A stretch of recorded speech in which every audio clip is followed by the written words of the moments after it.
Question number 1. Attorney Paul, I was dismissed for stealing a canned tuna worth less than 100 pesos. Can I file a labor complaint against my employer? So the short answer is yes. Any employee, any worker can file a labor complaint against their employer if they feel that their rights have been violated, no? Karapatan po 'yan. However, it does not assure na mananalo po si worker. That's the second question. May chance ba siyang manalo o matatalo lang yung case niya? It depends, no? Sabi ko nga kanina, depende po 'yan sa evidence.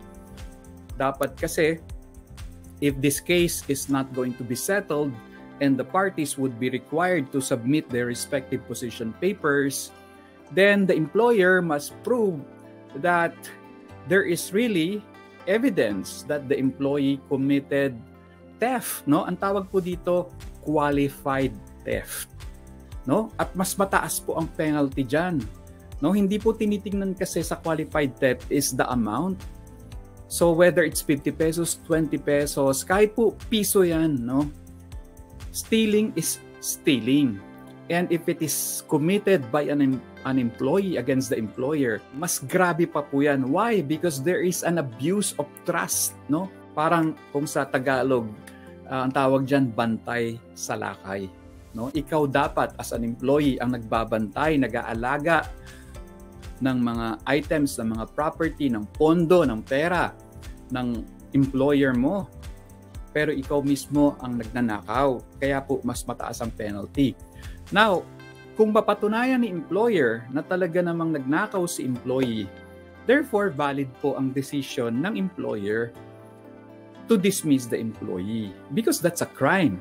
It's not only a crime, but it's a willful breach of trust and confidence. Now, kailangan pong may evidence, may substantial evidence. Hindi po pwedeng suspicion lang, no? Pag hindi matibay ang evidence ni employer against the employee for dismissing the employee, then pwedeng manalo si employee.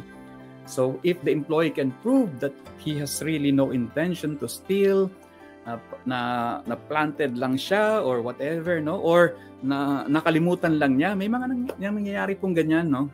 Wala namang intention, like na ilagay mo sa bulsa isang item, company property, maliit lang na bagay na pinahawakan sa iyo and then naipasok mo sa bulsa tapos wala kang kamalay-malay na nasa bulsa mo pala. Pero kung wala ka talagang balak magnakaw, lalo na napaka-insignificant item, then that's your defense.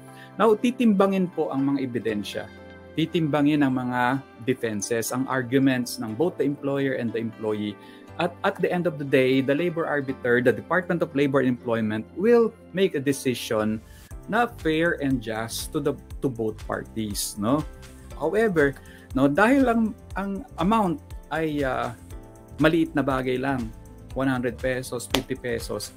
Sa akin po, no, ang recommendation ko diyan is pag-usapan. Siguro kung ako yung management, no, although talagang magdududa na ako sa integrity, sa honesty, sa trustworthiness ng employee who was part of that incident report na may attempted theft or theft, no? However, under the circumstances, kung meron pong pagdududa, if there is doubt na itong employee na ito baka hindi naman talaga niya intention na magnakaw, no?